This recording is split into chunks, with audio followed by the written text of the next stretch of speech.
טוב, וברוכים המשתתפים בערב של פרשת השבוע בחסות החברה לחקר המקרא. הערב אנחנו זוכים לארח את דוקטור זאב פרידמן, מנכ"ל עמותת מלבב וחבר הנהלת החברה לחקר המקרא, מיסודו של דוד בן גוריון, בנושא ויהי כי זקן יצחק ותחנה עיניו מראות. אנחנו גם מקדישים הערב את השיעור לעילוי נשמתו של הגיבור הקדוש ורב התהילה סרן אמיתי גרנות, היד שנפל בצפון במלחמת חרבות הברזל, ובנו של הרב תמיר גרנות, ראש ישיבת אורות שאול. דוקטור פרידמן, בבקשה. תודה, ערב טוב. קודם כל, תודה והערכה גדולה לחברה לחקר המקרא, שיש גם הזכות להיות הנהלה, בראשותו של המנכ"ל הנמרץ והדינמי ישראל קריסטל, על היוזמה המבורכת לכונן סדרה של שיעורים לפרשת השבוע, שגם מצטרפת ליוזמות אחרות ברוכות ומבורכות וישר הכוח. נושא השיעור שלי הערב יעסוק בהתבוננות עיונית ופרשנית בעולם הזקנה. אנחנו עדיין במלחמה, למרות ההסדר אתמול, אבל עדיין בעזה לא הסתיימו הדברים, גם לא יודעים מה יהיה בצפון, אבל אנחנו כבר במלחמה 418 ימים.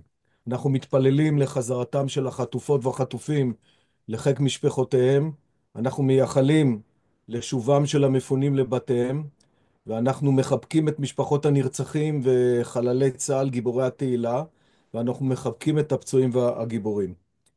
השיעור הערב מוקדש לזכרו של הקדוש גיבור התהילה אמיתי גרנות, השם ייקום דמו, שנפל בצפון במלחמת חרבות ברזל.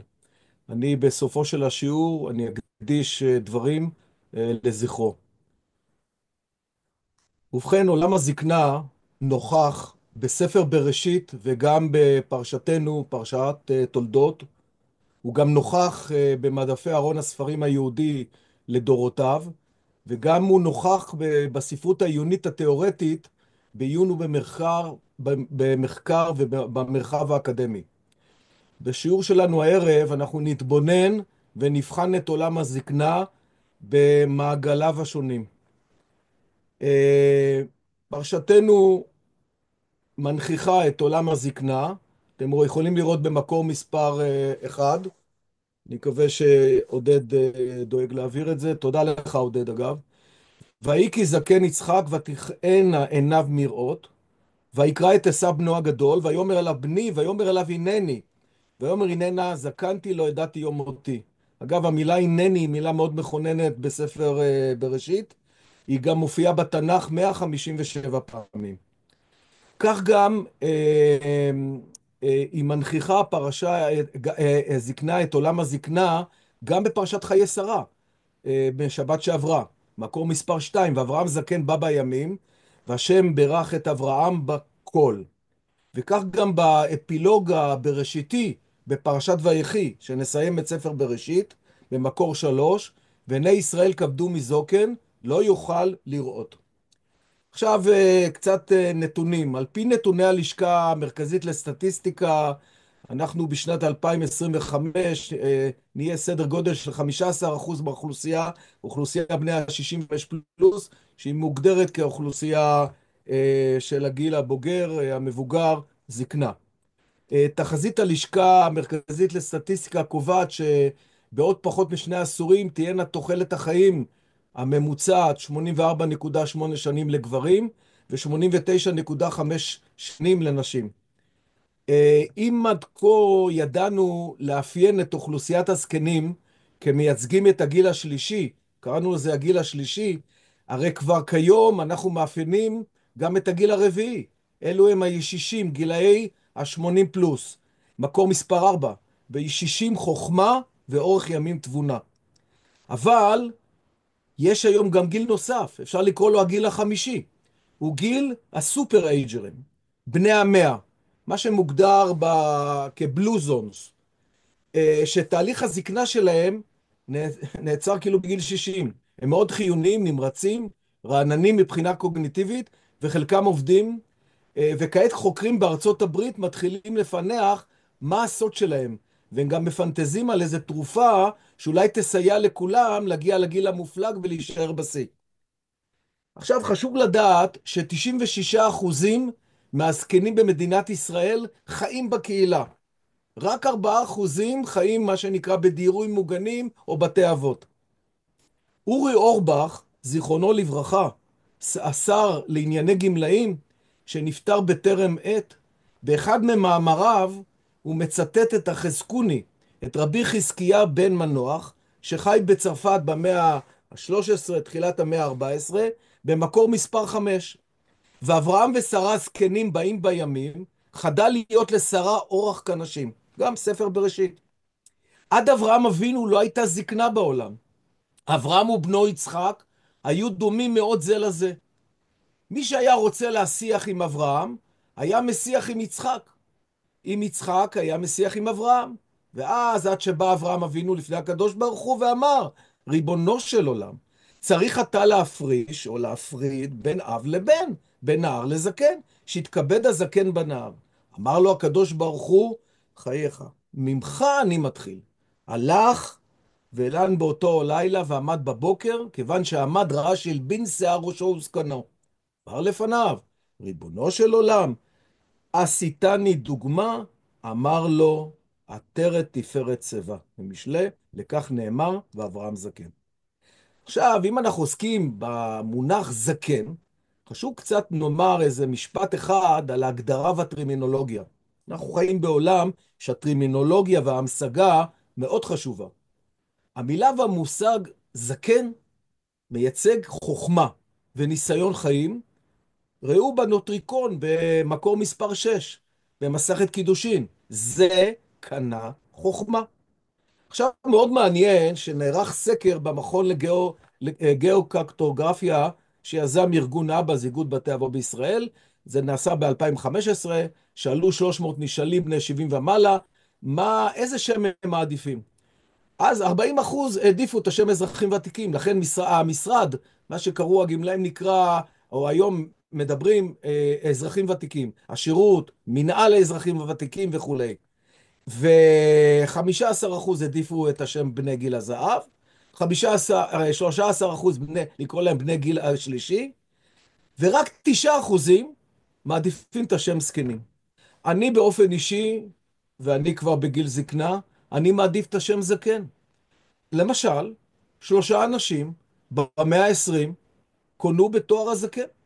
דוד בן גוריון, ראש הממשלה הראשון ומייסד החברה לחקר המקרא. קראו לו הזקן. פנחס רוטנברג, הזקן מנהריים. יצחק שדה, מפקד הפלמ"ח, אלוף בצה"ל ומקימה, ולצערנו לאחרונה, כאשר שמענו בנורא, ברעדה, את הותר לפרסום מחטיבת הזקן. זה אותה חטיבה יצחק שדה שנקרא הזקן. ובכן, בואו נתבונן בשלושה מעגלים. כפי שאמרתי, אנחנו רוצים להתבונן בשלושה מעגלים של הזקנה. המעגל הראשון, אתם רואים אותו במקור מספר 7, עוד ינובון בשיבה, ככה אני קורא לו, עוד ינובון בשיבה, דשנים ורעננים יהיו. הם מהווים 60-80%. המאפיין אותם הם זקנים בריאים, יצרניים, פעילים, מתנדבים, לומדים ומאושרים בידע ובתחביבים, ומודעים לזכויותיהם ויודעים למצותם. אני מניח שאנשים שיושבים עכשיו בשיעור, הם בהחלט, זה הסוג. פרופסור מריאן רבינוביץ', בספרו גילו של אדם וזמנו האישי, הוא בכלל דיבר על שינויים שקוראים לאדם בהתקדמותו, על הרצף, על הגיל, והוא דיבר שגילו של האדם מורכב מ6 משתנים. הגיל הכרונולוגי, הגיל הביולוגי, הגיל הקוגניטיבי, הגיל האמוציונלי, הגיל החברתי והגיל התפקודי. וכאשר כל אדם מתקדם בכל אחד ממשתנים אלה בקצב שונה ובדרך שונה. זאת אומרת שעם כל הכבוד, שואלים אותך, בן כמה אתה? לא. יש פרמטרים נוספים, יש משתנים נוספים. לא רק מה שנקרא, רק הגיל הכרונולוגי. פרופסור בן ציון דינור, שהיה שר חינוך, הוא אמר לזלמן שזר, הנשיא, ליום הולדתו ה-70.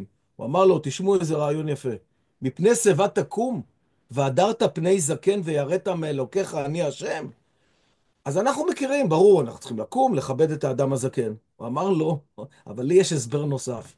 וההסבר הנוסף הוא שהשיבה, גיל השיבה, מחייב אותך להיות פעיל. מה הכוונה? לקום. תקום. תקום מפני שיבה. אל תשכב. תקום. זאת אומרת, תהיה פעיל. אנחנו מכירים למשל אלברט שווייצר, שהיה מוזיקאי, פילוסוף ורופא וכולי וכולי, הוא אמר, כל עוד קיימים בקרבנו היכולת לחוש את קרבת בני האדם, את המודעות לאין סוף, סימן שאנחנו צעירים. ובתקופה הרבה יותר מוקדמת, מרקוס טוליוס קיקרו, כן, שהוא היה מגדולי אנשי הרוח ברומא העתיקה, הוא אמר, כשם שלא כל יין יחמיץ עם התיישנו, כך גם לא כל אדם יחמיץ עם הגיל. ואז 2000 שנה לאחר קיקרו, ארגון הבריאות העולמי פרסם מסמך מדיניות שהוא אמר, דיבר על איכות חיים בתוחלת חיים. מה זה? להמשיך להיות פעיל, להמשיך להיות מעורב בפעילות חברתית, כלכלית, תרבותית, רוחנית ובענייני ציבור ופעילות גופנית ותזונה נכונה. יש הרבה מחקרים רבים. אחד המחקרים למשל שעשתה ליסה פלדמן בארט, שהיא דיברה על כך שמה מאוד משפיע על שמירה על כושר קוגניטיבי ולזקנה פעילה ואיכות חיים בתוחלת חיים. לימודי שפות, לימודים אקדמיים, אימון בנגינה, כלי מוזיקלי חדש, פעילות ספורטיבית, פעילות אירובית וכולי וכולי וכולי. וגם למשל, בבר אילן היה מחקר של פרופסור איילון שהצביע על כך שהתנדבות, אדם שמתנדב ונותן, זה מקנה לו אריכות ימים. ממש אריכות ימים. היה על זה מחקר מאוד מאוד גדול. עוד דבר מעניין, שגם מחקר שהתפרסם במקום אחר, שטיפול מידתי, שסבא וסבתא בנכדיהם וסיוע התנדבותי, מה שאמרנו קודם, מעלים באמת את איכות החיים. ובכן, חשיבותה של זקנה פעילה, ככה זה נקרא המעגל הראשון הזה של עוד ינובון בשיבה, היא קריטית מאוד במשבר גיל הפרישה והיציאה לפנסיה והשלכותיה. כאשר לא אחת אדם פעיל פיזית ונפשית, באבחת חרב הוא יכול למצוא את עצמו במציאות של ריק, פסיביות, תחושת ערך ודימוי עצמי ירודים. אנחנו יודעים למשל שהצייר קלוד מונה צייר בגנו את בריכות שושני המים בעשור התשיעי לחייו. ג'וזפה ורדי כתב את האופרות שהיה בן 85. בנג'מין פרנקלין המציא את העדשות הביופוקליות בגיל 78. האדריכל פרנק לויד רייט עיצב את מוזיאון גוגנהיים בניו יורק בגיל 92. מיקאלו אנג'לו, מטיס, פיקאסו, כולם נותרו יצירתיים בעשור התשיעי. אתם הולכים להבימה, תראו את ליה קיניג, בת 93, איך שהיא מופיעה על הבמה. ואנחנו, כבר אמרה על זה הנריאטה סולט, The young has better visual abilities, but the old sees better, רואה יותר טוב, במובן העמוק של העניין. כלומר, התובנה היא שזקנה היא לא רק גיל ביולוגי, או פרמטר מספרי של שנות החיים, אלא גיל איכותי רוחני. ולכן עלינו להתכונן לנושא הזה, ואנחנו צריכים לעשות את זה לפעמים, הרבה פעמים גם סוויץ' בראש. וגם שאנחנו מאזינים לשירו של אריק איינשטיין, אוף גוזל, שעכשיו נשארנו לבדנו בכן, אבל אנחנו ביחד. חבקי אותי חזק, תגידי לי כן, אל תדאגי, ביחד. כיף להזדקן. ולכן היום מדברים על מונח שנקרא הזדקנות מיטבית. לכן הגיל הוא רק בראש, הוא רק מספר, כפי שמיקי מאוז בדיסנילנד אמר, never too old for מיקי. ולכן כל המושגים שבאים באבחת חרב גיל 67, גמרנו, אתה במצב אוף. לא משנה שאתה מבחינה קוגניטיבית, ואתה מבחינת אפילו החוסן הפיזי, לא, 67 גמרנו. ולצערנו זה לפעמים משפיע בצורה לא טובה. ולכן, כמו שאמר פרויד, שני דברים מאוד חשובים. לאדם, עבודה, עבודה לאו דווקא עבודה שהוא מקבל שכר, אבל יש בה פעילות, ואהבה. אני מוסיף לזה עוד שני דברים, משמעות ושייכות. כל דבר שאנחנו נמצאים במוד של משמעות ושייכות, תורם לזקנה שלנו. יש אה, דבר שאני רוצה לקשור אותו, זה הנושא שמדבר על גילנות וזקנה, או מה שנקרא אג'יזם. כלומר, בהקשר למה שאמרתי קודם, לוקחים את הגילאים, את קבוצת הגילאים, מגיל 67 מעלה, 70, גמרנו, אתה כבר סוג של, איך אומרים, העולם שייך לצעירים. כמו שמישהו ישתמש בפרסומת של תיאטרון בישראל, העולם שייך לצעירים. על משקל העולם שייך לצעירים. ותראו איך שספר בראשית, בפרשת חיי שרה, מאיר זרקור לתופעת הגילנות והאג'יזם בדמותו של אברהם אבינו. תראו במקור, בבקשה, במקור מספר 9. ואברהם זקן בא בימים, והשם ברך את אברהם בכל. נשאלת השאלה, כיצד מתיישבת הסיפה עם הרישה של הפסוק? מצד אחד אברהם זקן, בא בימים, ואחר כך בכל, ברך את אברהם בכל. כמו שאנחנו אומרים, שיהיה לך כל טוב בכל, איך זה מסתדר? השאלה שלנו מתחדדת עוד יותר, אם נקרא את הפסוק, את פועלו של אברהם, במקור מספר 10. ויוסף אברהם, ויקח אישה ושמה קטורה, ותלד לו את זמרן ואת יוקשן ואת מדן ואת די ואת תשבק ואת שיח. כיצד אברהם זקן בא בימים מתכתב עם ויוסף אברהם ויקח אישה? זאת אומרת, דומה להניח שהתיאור של אברהם זקן בא בימים, הוא יתאים ככותרת לתופעה, מה שדיברתי קודם, האג'יזם והגילנות. אבל הפרשה שבה קראנו את הפסוק, קראנו את זה בספר בראשית, מתמודדת בעצם עם התופעה שהיא מציגה את המשמעות והפרקטיקה. השם ברך את אברהם בכל?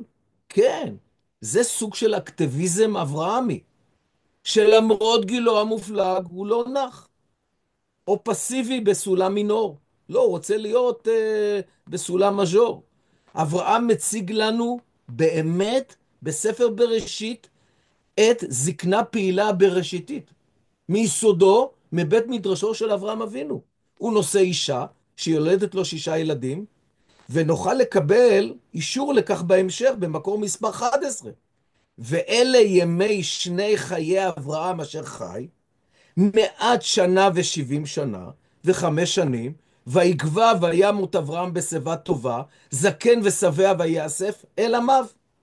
כלומר, אברהם מסיים את חייו בגיל 175, אבל בסולם מז'ור, זקן ושבע. אנחנו יודעים שרבי נחמן מברסלב הציב לנו קריאה חדה וברורה ביחס למה שאנחנו מדברים, כן, לזקנה פעילה, אבל בכלל לתופעה של גילנות ואג'יזם וכו'. במקור מספר 12 אתם יכולים לראות בליקוטי המעשיות, בסיפור של 7 הקבצנים, שבו מופיע זקן העיוור, אבל מסתבר שהוא לא עיוור. מה הוא אומר במקור מספר 12? ואני זקן מאוד, ואני עדיין תינוק לחלוטין, ולא התחלתי עדיין לחיות כלל. ואף על פי כן, אני זקן מאוד.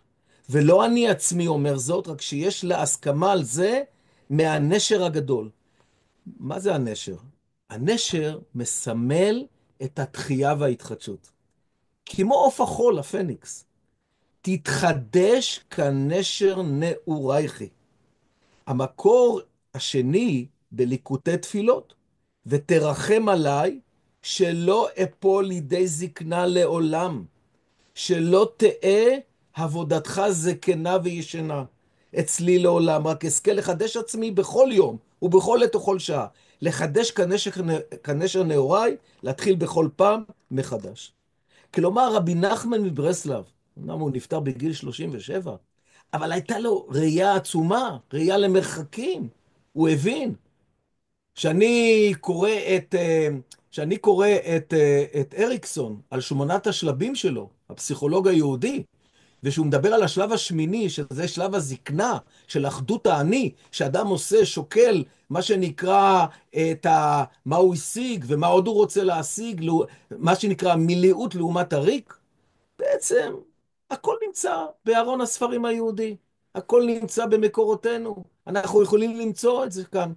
והנה רבי נחמן מברסלב התייחס לדברים האלה. אז עד כאן זה המעגל הראשון. בואו נתבונן בבקשה במעגל השני. המעגל השני, במקור מספר 14, אל תשליכני לעת זקנה, ככלות כוחי אל תעזבני. כמה אמרנו את זה בחודש אלול, בזמן הסליחות, ובראש השנה, וביום כיפור, בשמה קולנו. אם אמרתי קודם, שבמעגל הראשון, עוד נבון בשיבה, בזקנה פעילה, בין 60 ל-80%, כאן אנחנו מדברים בין 15 ל-30% מהזקנים, הם מסווגים או שייכים למעגל הזה. מה מאפיין את המעגל הזה? מאפיין אותו זקנים, עם בעיות בתפקוד, תלות בממסד, זקנים שחשופים לסכנה ולסיכון, חסרי ישע, נתונים בעוני, במצוקה כלכלית, חלקם סובל מבעיות תזונה, גלמודות, ערירות, בדידות, חלקם גם קורבן לאלימות וניצול, וחלקם סובלים מבעיות רפואיות ונתונים במצוקות נפשיות. אחד האיומים הגדולים ביותר, או אחד המכות הגדולות ביותר, בעיקר בגיל זקנה, אבל אגב, זו תופעה מערבית גם בגילאים צעירים, של 40% דיכאון. אבל דיכאון נובע גם מבדידות. יש להבחין כאן בין שני מושגים. בין בדידות, מה שקוראים לונילס, לבין לבדיות, אלון. כלומר, תראו במקור 15, בספר איוב, אחי מעלה הרחיק, ויודעי אכזרו ממני, חדלו קרוביי, ומיודעי שכחוני. גרה ביתי ואימותיי, לזרת תחשבוני. נוכרי הייתי ביניהם, לעבדי קראתי ולא יענה. במו פי אתחנן לו, רוחי זרה לאשתי, וחנותי לבני ביתי, גם אבלים עשו בי. הקומה וידברו בי, תעבוני כל מתי סודי, וזהבתי נהפכו בי, באורי ובשרי דווקא, והמלטה באור שיני, חנוני חנוני אתם רעי, כי יד אלוהי נגע בי. סוג של מאפיינים, ויש מקורות נוספים לנושא של הבדידות. יכול להיות אדם עם אנשים, אבל הוא מרגיש בדידות. בדידות זה מושג סובייקטיבי, פסיכולוגי. זה תחושה. אתה מרגיש בודד, למרות שאתה לא לבד, כי בו רובינזון קרוזו עלי בודד. אבל אתה יכול להיות רובינזון קרוזו עלי בודד, ואתה לא תרגיש, אתה תהיה לבד, אבל לא תרגיש בדידות. כלומר, אם תדע להפעיל את עצמך. שוב, מה שדיברנו, משמעות, שייכות וכו' וכו'. זאת באמת בעיה של הפגת בדידות, זה אתגר מאוד גדול היום במעגל הזה, שיש לא מעט אנשים זקנים שנמצאים לבדם, ו... ובהחלט זה אתגר מאוד גדול. בואו נעבור בבקשה למעגל השלישי. המעגל השלישי הוא, אל תשליכני מלפניך ורוח קדשך אל תיקח ממני. כאן אנחנו מדברים על זקנים, וזה התחום שאני עוסק בו ביום יום, זקנים שסובלים מדמנציה וירידה קוגניטיבית. זה סדר גודל של בין 10 ל-15% מהזקנים. עכשיו, במקור מספר 17, תראו דבר מעניין. מפני שיבה תקום, מה שדיברנו קודם, כן? אבל אני אקח את זה עכשיו לקריאה אחרת, הקריאה של רש"י, בהקשר לקונטקסט הזה שאני מדבר על הדמנציה. מפני שיבה תקום והדרת פני זקן ויראת מאלוקיך, אני השם אלוקיכם. מה אומר לנו רש"י? רש"י מציג לנו את הפרקטיקה. הוא אומר ככה, במקור מספר 18, והדרת פני זקן, איזהו הדור? לא ישב במקומו ולא יסתור את דבריו, יכול יעצום עיניו כמי שלא ראהו? לכך נאמר, ויראת מאלוקיך, שהרי דבר זה מסור לליבו של עושהו. וכל דבר המסור ללב נאמר בו, ויראת מאלוקיך. כלומר, המבחן איננו רק במה אתה עושה, אלא לא פחות מכך, איך אתה עושה. איך אתה מעניק כבוד והדר להוריך וזקניך, וכאשר אנחנו עוסקים באנשים עם דמנציה, במעגל השלישי, שדמנציה אגב זה שם כולל, זה המשפחה. בדמנציה 60% זה אלצהיימר. אלצהיימר זה פגיעה מוחית, כן? אבל 40% זה יכול להיות בכלל מבעיות אחרות, מתאונה, מבעיות וסקולריות, בעיות של זרימת דם, כל מיני סיבות אחרות, אבל ההתנהגות היא אותה התנהגות שמאפיינת דמנציה, ואני לא רוצה להרחיב כאן בעניין הזה. כלומר, אם אנחנו מדברים על האיך, זה לא מספיק להגיד מה, אלא אנחנו צריכים לומר לא ליחס המנוכר של המה בלבד, ולומר כן ליחס האנושי של האיך כלפי הורינו וזקנינו. וכך תראו גם למשל במקור מספר 19, דבר מאוד ידוע, מוכר, בבבלי, בקידושין, בירושלמי, כן, ההבדל בין מי שמאכיל את אביו פתומות, יורש גיהנום, כן, נותן לו פתומות, נותן לו מעדנים. אבל מי שמטחינו בריחיים יורש גן עדן. זה בדיוק הביטוי של איך לעשות את הדברים. איך לעשות את הדברים. הוא הולך עם אבא שלו, הוא מחבק אותו, הוא מעודד אותו, הוא איתו, יש בו רגישות, יש בו אמפתיה. אבל כשאתה נותן לאבא שלך פתאומות, אתה אומר, ככה, תאכל, זה טעים, תאכל. בדיוק, על האיך. האיך הוא הדבר החשוב ביותר. אם אנחנו עוסקים בתופעת הדמנציה, במעגל השלישי של הזקנה, אנחנו יכולים לומר את הדבר הבא. בתלמוד הבבלי והירושלמי נדרשים לתופעת הדמנציה. ראו את זה במקור 20. היזהרו בזקן ששכח תלמודו מחמת אונסו, במסכת סנהדרין. עכשיו, כאן יש דבר מאוד מעניין. מסתבר שהמהר"ל מפראג, שחי במאה ה-16, הוא חודר באופן מדהים לתופעת הדמנציה. שוב, במאה ה-16. במקור מספר 21. המדרגה שקנה אדם על ידי התורה, אין לומר שבטלה, כאשר שכח תלמודו. כי לא נחשב שהתורה מסתלקת מן האדם. כי זה עניין האדם בעל גוף, אשר מצד גוף שלו אי אפשר שתהיה התורה עמו כל שעה. וכן, אף שנסתלקה ממנו התורה לאונסה, בשביל הגוף המקבל אין נחשב שהתורה מסתלקת ממנו. פרופסור שלום רוזנברג, זיכרונו לברכה, אדם יקר, אדם שממש שתיתי את מאמריו, ספריו, ובאמת, אבדה גדולה, ניסה לנתח את דברי המהר"ל, בדיוק בקונטקסט הזה של מקור 21.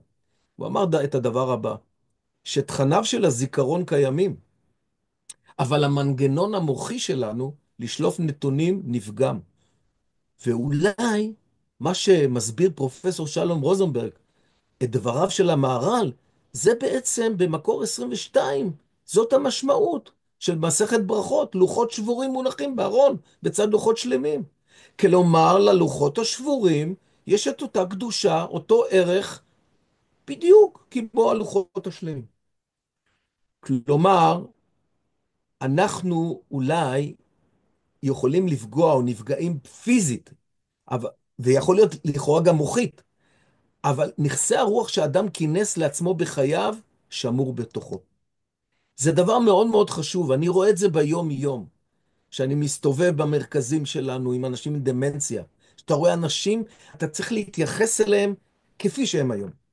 עכשיו, מאוד מאוד מעניין שהפרשנות של המהר"ל מדגישה את החלקים השמורים באדם.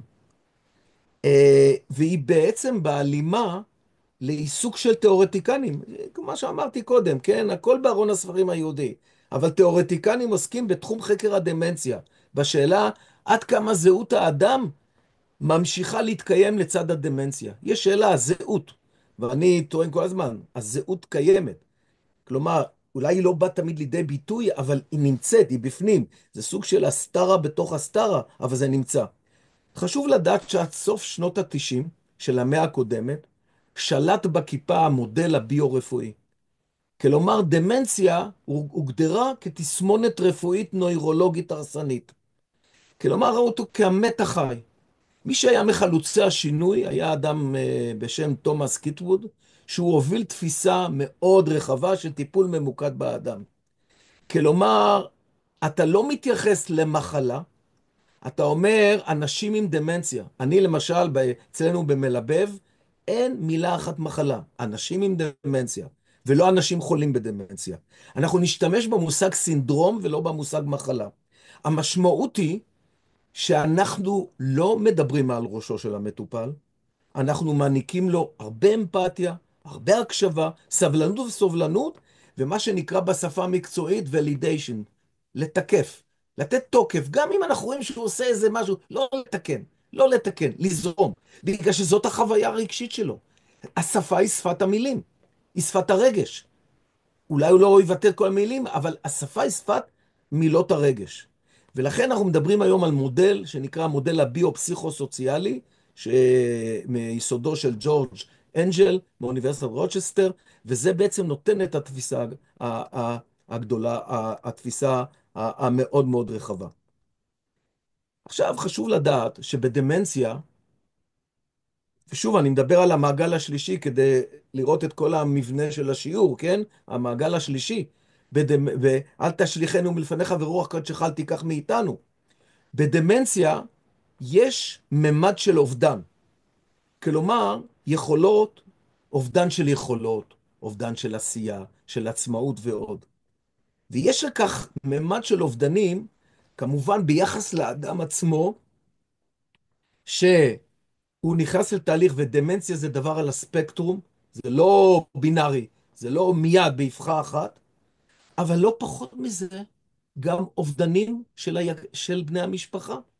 בני המשפחה רואים אדם, את אבא, אמא, ואומרים, רגע, זה משהו שונה, זה לא מה שהכרנו. כלומר, התמודדות עם אובדן. ומאוד מעניין שהרב סולובייצ'יק בספרו מן הסערה, וויקטור פרנקל שדיבר על אדם מחפש משמעות במדע הלוגותרפיה, שניהם ממליצים במציאות, כן, שיש בה לכאורה, עכשיו להיכנס לסוג של קורבנות, שיש בה אובדן כתוצאה מגורם חיצוני, מגורם חיצוני. אנחנו צריכים לעשות הכל כדי לתעל את עצמנו לנתיב של משמעות ומילאות. לא לנתיב של התקרבנות או קורבנות ושקיעה. כלומר, זה מה שנקרא מטראומה לסוג של צמיחה. לסוג של משמעות, זה כמובן מאוד אינדיבידואלי. כלומר, למשמעות של פשר וייעוד. ואומר על זה הרב סולובייצ'יק, גם ויקטור פרנקל, לא לשאול למה, אוי, למה זה קרה, ולמה, ולמה, ולמה, why, אלא לשאול למה, for what, מהי המטרה. תרצה, בגלל הזמן, אנחנו כבר, אנחנו צריכים לסיים בזמן. אה, אני השתתפתי באיזה כנס מקצועי לפני שנים, דמנציה, התרגשות לסיפורו האישי של אדם שנפל קורבן לדמנציה. ותראו את זה במקור 23. זה אדם בן 73, אבא וסבא, דוקטור לכימיה, הוא היה סמנכ"ל לפיתוח באחת החברות, והוא, הנה, זה מה שהוא אומר, זה וידוי שלו, ככה הוא דיבר בכנס. הוא היה בשלבים הראשונים של הדמנציה, אוקיי, אבל הייתה לו מודעות. הוא אמר, לפני 5 שנים התחלתי להרגיש שמשהו משתבש בשטף הדיבור בזיכרון שלי, ההבחנה הייתה אלצהיימר. והביטוי של המחלה אצלי בקשיי דיבור ובשליפת מילים וקשיי כתיבה וקריאה בשפה העברית, קשה לי לנהל שיחה עם חוסר במילים, קשה לנהל שיחה בטלפון, קשה לקרוא כיתוביות בקולנוע, הרבה שגיאות בעברית. אך אם מתקבל אצלכם, כך הוא אמר, אך אם מתקבל אצלכם הרושם שאני אדם חסר תקווה ומיואש, אתם טועים. לא הפכתי לאדם כעוס ומדוכא. אני מקווה שההידרדרות של האלצהיימר תהיה איטית. יש בת זוג, אנו מבלים הרבה, אנו מטיילים, הולכים להרצאות, לקונצרטים וכולי וכולי. אני משתדל לשמר יכולות באמצעות תוכניות מחשב לשימור הזיכרון. אני עסוק 24/7, אין רגע דל. בסוף היום אני אומר תודה. אני יכול לצחוק על עצמי, לשמוח ולשמח אחרים. צריך תמיד לראות את חצי הכוס המלאה, לראות את השמש זורחת, סוף ציטוט. אז אפשר לומר שאדם מיוחד זה באמת, וכמותו פגשתי עוד כמה, הוא לא שואל למה. אלא הוא שואל למה. הוא רוצה לצמוח מתוך האובדן או מתוך הטראומה. ו, וזה חשוב מאוד להבין שצריך באמת, הכל זה גם עניין של גישה. איך אתה מצמיח את עצמך, אתה, אם זה בני המשפחה המטפלים, שזאת סוגיה שאני לא רוצה להרחיב בה הערב, בוודאי, מי שבני המשפחה, מי שמטפל, קוראים לזה המטפל העיקרי, באבא, באמא, או אם זה בן זוג או בת זוג, זה דברים מאוד מאוד מורכבים. אנחנו במלבב מקיימים שירות מאוד מיוחד שנקרא מלבב למשפחה, לבני משפחה.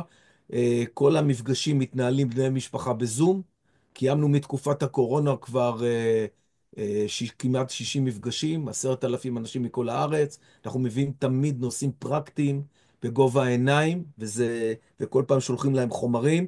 חשוב מאוד לסייע לבני משפחה. אז לסיכום עד עכשיו, בואו כאן נראה, אנחנו התבוננו בשלושה מעגלי זקנה. אנחנו הערנו אותם במקורות, מדפי ארון הספרים היהודי, ובדגש מספר בראשית. כרגע הערנו אותם מהמקורות המקצועיים, המחקריים והתיאורטיים בעולם, מה שנקרא חוכמה בגויים, תאמן. ובכן, ההתייחסות לזקנה היא מחייבת סוג של קוד מוסרי ואתיקה של ערכים. ולא במקרה את פרשת קדושים בספר ויקרא, הכריז עליה אורי אורבך, זיכרונו לברכה, שהוא היה שר לאזרחים ותיקים, כשבת והדרת, בכל בתי הכנסת ותנועות הנוער, בסימנה של מצווה מכוננת בפרשה, מה שאמרנו אותה הערב כבר פעמיים, מפני שיבה תקום, והדרת פני זקן, ויראת מאלוקיך, אני השם. וכך קרא אורי אורבך, במקור 24. ראוי שהבשורה של והדרת פני זקן תצא מבתי הכנסת, מתוך קהילות של תורה, וכן לא רק מצווה נקיים, אלא מפני שיבה תקום, תראו איזה יופי, תקום חברה מתוקנת וטובה יותר. וראוי גם לציין את תפילת השר לאזרחים ותיקים, אורי אורבך, זיכרונו לברכה, שהוא כתב בשנה האחרונה לחייו, בערב ראש השנה 2014, את המקור, תראו, במקור מספר 25. מקור באמת דברים. ריבונו של עולם, אלוהי הזקנים, בקשה מהשר לאזרחים ותיקים, שתקבל תפילתי כתפילת זקן ורגיל. אפילו שעוד לא הגעתי לגיל, יהי רצון מפניך שתיתן שנה עסוקה יותר לכל הגמלאים, שתהיה שנה טובה יותר לזקנים הלא בריאים, שתמצא אהבה לכל הבודדים והבודדות, שתיתן לסקרנים ללמוד, לבליינים לרקוד, ולמי שרוצה לעבוד, והכי חשוב, שנחזיר לגיל הזהב את הכבוד. סליחה ריבונו, אם אני קצת מציק, ועוד בחרוזים שזה ממש מעיק, אבל עודף פנאי עלול גם להזיק.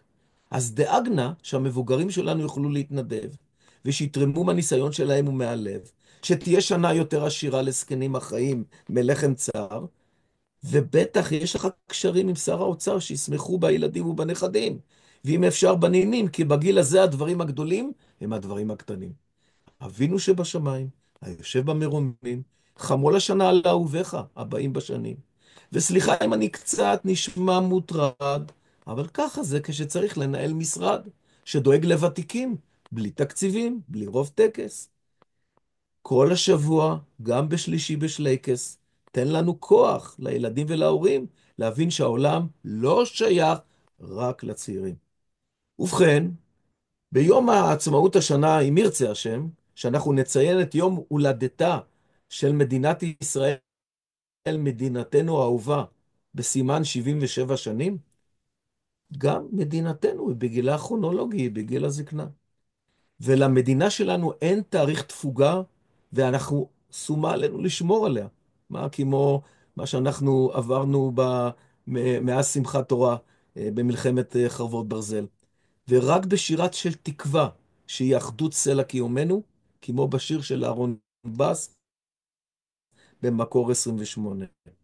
לא מצוין על אריזת החיים שלך תאריך תפוגה, וכל עוד שזה כך, אתה בהחלט לא מקולקל, אפילו לא קרוב. את טעם החיים שלך אתה יוצר בכל ערבוב, בכל תבלין, שאתה נעזר בו להתאים קצת יותר, והתבשיל יוצא נהדר. כל עוד אתה זוכר להשתמש במרכיב העיקרי שלו, התקווה. כמה אנחנו זקוקים, במיוחד בימים אלו, לתקווה. ולבסוף, נתבונן, ובזה נסיים, בעולם הזקנה בימי מלחמת חרבות ברזל. כפי שאמרנו, אנחנו ליבנו עם החטופות והחטופים. אנחנו מתפללים ומייחלים שישובו מהר למשפחותיהם. זה לא יאומן, זקנים וזקנות נמצאים במאפליה של אפלה, חושך וצלמוות. זקן החטופים הוא שלמה מנצור בן 86, הנגר של קיבוץ כיסופים.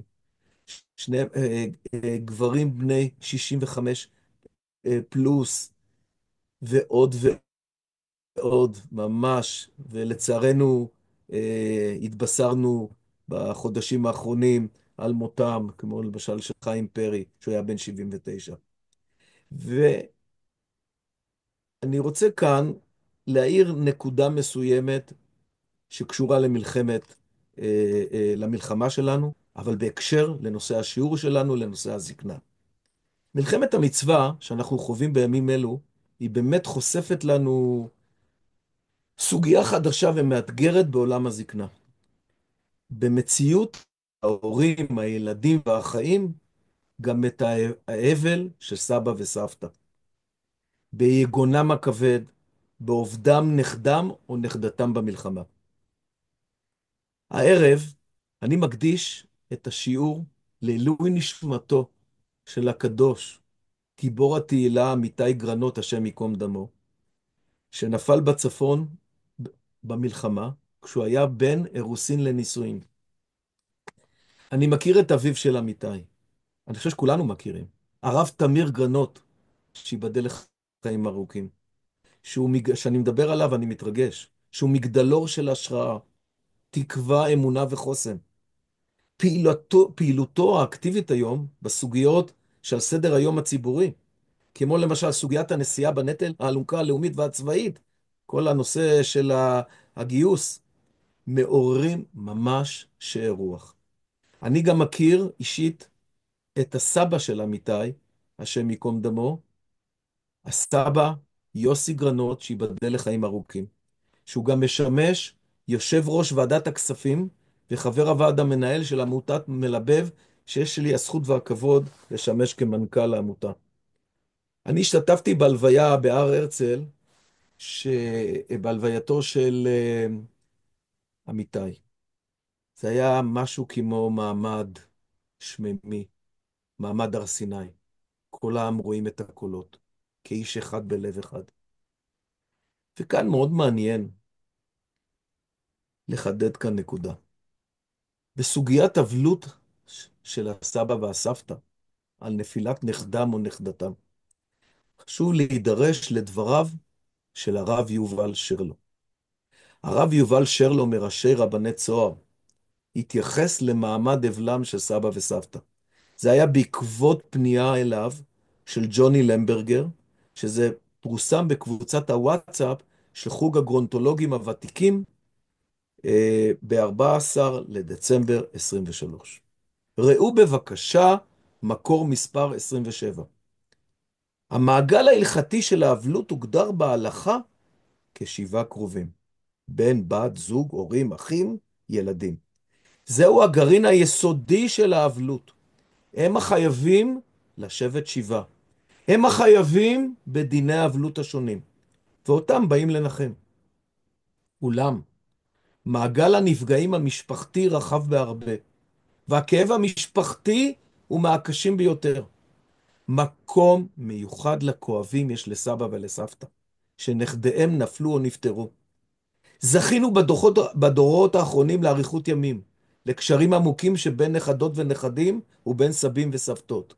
והכאב שלהם הוא עצום, גם על נכדיהם, וגם על ילדיהם האבלים פורמלית. כאמור, הם לא עומדים במעגל האבלות המרכזי. אולם משפחתית הם נמצאים שם, במעמד מאוד מיוחד. ופעמים רבות דווקא הם לא זוכים לנחמה, הם בודדים יותר. גם בשל העובדה שחבריהם שלהם אינם באים, וגם בשל העובדה שקשה להם לעקוב אחר המתרחש, בין מסיבות פיזיות או בין מסיבות תרבותיות. וזו קריאה גדולה לתשומת לב גם אליהם. אין איסור הלכתי שהם יכללו עצמם במעגל האבלות. מותר להם לנהוג מנהגי אבלות. טוב יעשו המשפחות עצמם אם ייתנו את הדת לצירופם. על אחת כמה וכמה, המנחמים הבאים קרואים להפנות את עצמם גם אליהם, לשמוע מהם את הקשר, ואז הזיקה העמוקה לפתוח פתח לביטוי כאבם הגדול, ולקשור את עצמם למעגל האבלות הגדול. אוי לנו שאנו בדור שבו יש מצבים שסבים וסבתות קוברים נכדות ונכדים. יכולתנו לרכך במעט הכאב היא חלק מהריפוי שאנו זקוקים לו בעת הזו כלפי כולם. וכאן, מקוצר זמן אני לא אכנס, יש לכם כאן את מקור 28-29, שוב אנחנו עוסקים בספר בראשית, אנחנו נחשפים לייחודיות של מוסר והסבתאות, סבא וסבתא בראשיתי, במפגש שסבא יעקב, ישראל עם שני נכדיו, אפרים ומנשה. כשנגיע לפרשת ויחי, אנחנו נראה איך סבא יעקב הוא הסבא בראשיתי, שהוא מציג לנו דגם של סבא מעורב ומתערב בהשפעתו על נתיב חייהם העתידי של נכדיו במעמד הברכות. וזה מאוד מאוד חשוב להבין את זה, שזה מתחבר מאוד. יעקב אבינו, המעורבות שלו, אפשר להגיד ההתערבות שלו, בנושא של מנשה של נכדיו, זה בעצם מייצג היום, אנחנו אומרים, אנחנו סבא וסבתא מעורבים, לא מתערבים. אבל היום אנחנו סבא וסבתא. אני יודע, הדור שלנו, יש לא מעט חברים שהיו בכיתה, שהיינו בבית ספר יסודי, לא היה להם סבא וסבתא. היום, ברוך השם, יש סבא וסבתא. סבא וסבתא שמעורבים, יש להם לוז מאוד צפוף, נכדים וכולי, ומעניקים להם, ומתייעצים איתם, ומאוד מאוד מעורבים. ולכן, הספר בראשית, שנגיע לפרשת ויחי באפילוג, הוא מאפיין את החוסן הישראלי שנובע מסבא יעקב, והתחזק ישראל, שיושב על ראש המיטה. יש בזה משהו לקריאה והתחדשות לעמידות וחוסן. ולכן הנושא הזה מתכתב מאוד עם הסוגיה שהעליתי אותה כאן, של סבא וסבתא במלחמת, אה, במלחמת חרבות ברזל. ובכן, חוסננו הוא באחדותנו, כמו שנאמר בהגדה. וחוסננו גם בערבותנו, איש לרעהו, שנדע לכבד גם את השונות וההבדלים בתוכנו.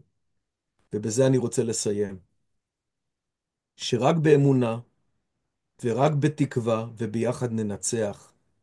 וספר בראשית לא במקרה יש לו את הכותרת שלו, את הבאנר שלו, מעשה אבות ואימהות, סימן לבנים ולבנות.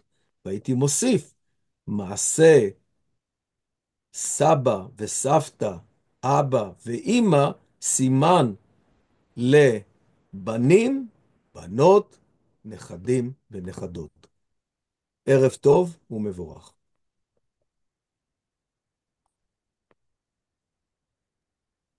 מרגש, מאוד מרגש. דוקטור פרידמן, תודה רבה.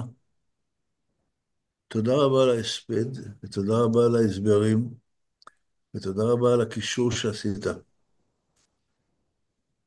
יש לכם שאלות, יש לכם רעיונות, יש לכם הצעות. בכל אופן, שמענו שיח מאוד מאוד מעניין. תודה רבה.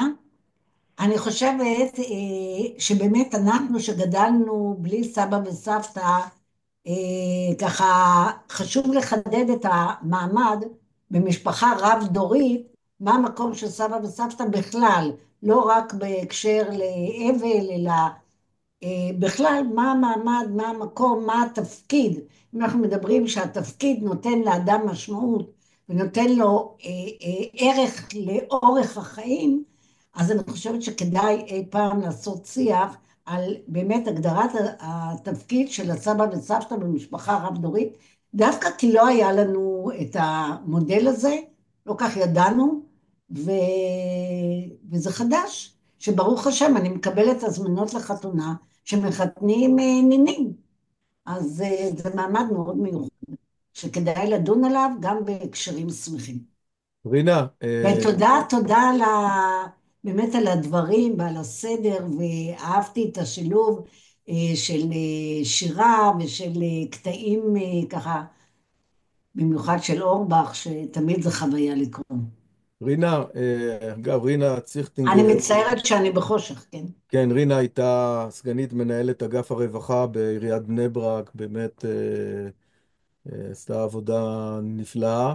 ורינה, אני רוצה לומר לך, ואת גם נגעת בתחום הזקנה שמה, אני יודע שנושא הספתאות במלחמת, כל הנושא של האובדנות, ואני רואה כאן אישה, מעבר לאובדנות. אני רואה כאן בקהל אישה יקרה, כשאני מדבר עליה אני נרגש, קוראים לה לאה אברמוביץ', שהיא כן. המייסדת, יחד עם, שתיבדל לחיים אני חושבת ארוכים, שלאה אמורה שהיא לזכור ייסדה, אותי. שהיא ייסדה, כן, ברור, שהיא ייסדה נכון. עם עם פרופסור דוקטור, רוזין, היא נכון. ייסדה, זיכרונו לברכה, ייסדה את מלבב. אז עם כל הכבוד, אני במלבב 6.5 שנים לא נותן שום קרדיט. הקרדיט הוא כולו שלה, היא נמצאת כאן. והיא, נכון. לצערנו, היא איבדה נכד במלחמה, היא איבדה נכד נכון. במלחמה, ואישה, באמת, סבתא, ואני זוכר שבאתי לנחם אותה, אז הסוגיה הזאת עלתה כאן, אז אני יכול לומר לך, לאה, שאני גם מקדיש באמת, את הדברים שלי כאן גם לזכרו של הנכד הקדוש, היקר שלך, השם ייקום דמו. ואני יודע שהנושא הזה של נושא הסבתאות, הקשר, הסבא וסבתא והאבלות על נכדם או על נכדתם, נחקר היום, וגם מתקיימת גם עשייה.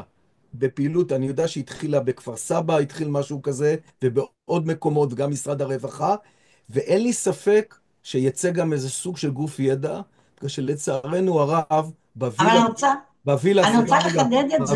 בווילה בג'ונגל, שבה אנחנו חיים, לצערנו הרב, כנראה לעולם אנחנו נחיה על החרב, ולכן אנחנו צריכים להיערך באמת לכל הממדים האלה. כן, סליחה. אני רציתי לחדד את התפקיד לא רק בשכול, אלא באמת לכל אורך החיים, איפה הם עומדים בשמחות ובאירועים, באמת. וכשנולד ילד עם צרכים מיוחדים, זאת אומרת, יש בהרבה מאוד היבטים, אבל זה נכון שהיום שמים דגש גם על הסבא וסבתא וגם על חברות, מאורסות וחברות שגם הוזנחו תמיד. אז בהחלט.